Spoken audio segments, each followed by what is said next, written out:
joining us to speak tonight. I'm honored to be able to share with you about one of our favorite places, Camp Goodtimes. My daughter Alyssa was diagnosed on August 26, 2013 with Ewing sarcoma, a rare form of bone cancer. She was 10 years old at the time and just about to start 5th grade. To say our world was turned upside down would be a monumental understatement. It completely stopped. The treatment for Alyssa's cancer was brutal. It took 10 months and included 115 doses of chemotherapy medications, 9 blood and 7 platelet transfusions, over 70 nights spent in the hospital, and more pokes than I could possibly count. To date, she has had 6 surgeries and will likely have at least 1 more during her lifetime. Her largest surgery took over 9 hours. They removed 2/3 of her left femur and replaced it with an implant. Alyssa has spent over 2 years of her life on crutches and more than a year in physical therapy. She is now an amazing, thriving 16-year-old.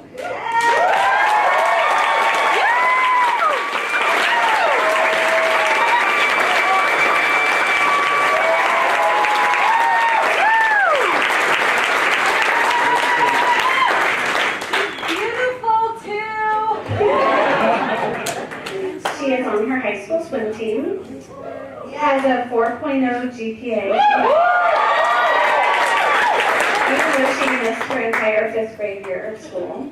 She is driving and has a job as a swim instructor at our local pool. This summer, Alyssa will celebrate 5 years off treatment.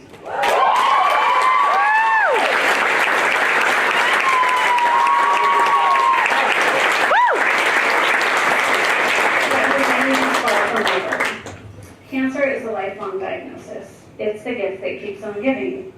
We get to look forward to such things as heart disease, kidney issues, possible infertility, and a multitude of other gifts. We have learned so much throughout this journey. We have learned that with the help of our family and friends, so many of whom came to us because of cancer, we can do hard things. Sorry. One of the most pivotal moments during our treatment was the day we met Carmen, our first cancer friend. Carmen, like Alyssa, also had Ewing sarcoma. She knew all too well what Alyssa was going through. Meeting another kid just like her who understood this path that she was on was huge. Someone who could share tips about how ice and a superhero pose can make port access easier.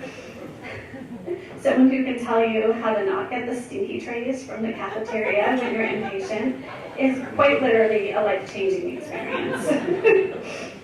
Carmen was the first of many cancer friends that we would make, and one who would introduce us to camp. The amazing thing about camp is that camp is full of these kids that get it in a way that no one else does, not even us as parents. They know all the ugly, awful, terrifying truths about cancer, and they just love and accept each other. At camp, all are welcome, all are accepted, all are loved, and all are remembered. Camp sparks a joy like no other. A supernova of joy, some might say.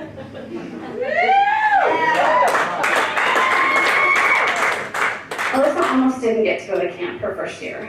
Her treatments kept being delayed due to her low counts, and she barely was going to finish before camp started. She and I had quite literally been together 24/7 for the better part of a year at this point. She was nervous about going away to camp. You know, the excited kind of nervous. I, on the other hand, was nervous, but more like the terrified kind of nervous. Her amazing doctors and nurses convinced me that she should be allowed to go to camp. They were so sure of this, that this would be a good thing, not just for Alyssa, but for our whole family. They were so convinced that they delayed Alyssa's port removal surgery for a week, just so she and her brother could attend camp. One of our nurses at the hospital just happened to be a girl I graduated high school with. She also happened to be a volunteer nurse at camp that summer. She promised me she would keep tabs on Alyssa and let me know if there was anything I should be concerned about. Well, I never should have been concerned. Everyone was right. This was something we all needed. We needed space to breathe and remember how normal families function. She and her brother needed to hang out and be kids, to let go of the awful year we had just experienced and learn how to have fun again. I needed that week, as hard as it was, to take care of myself for a moment and remember there is more to life than chemo and blood draws. That week gave us all back something we had lost, our lives. Re-entry into life is something that cancer families are never quite prepared for. You are so focused during treatment and then it just ends. You can't go back to your old life. You know too much for that. And you can't find a way to move forward in this new life because you're quite literally paralyzed by fear. I can't imagine how much harder that transition would have been without the amazing volunteers and staff at Camp Goodtimes. There is so much bad that comes from cancer. It's nice to know that so much good can come from it as well. Even my oldest daughter, who was too old to attend camp as a sibling, got to experience the joy of camp. She came with me one day to drop off her sister. As soon as we stepped out of the car, her eyes lit up. Once we walked through the gauntlet that welcomed her sister to camp, she knew camp was something she had to be a part of. She has been volunteering ever since. Camp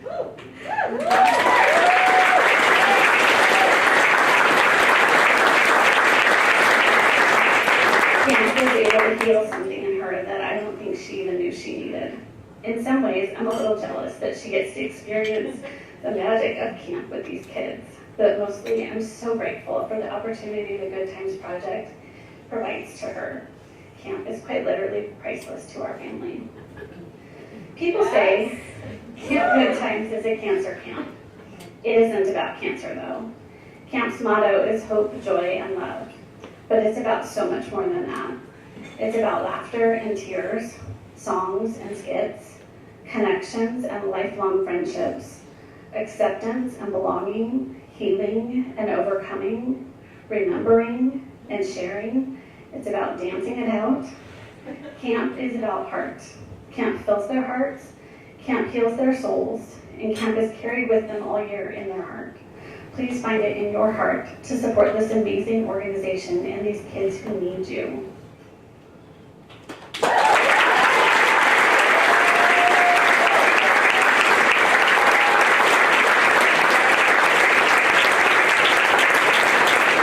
I didn't just stand up for that. That was incredible. Thank you so much, Michella.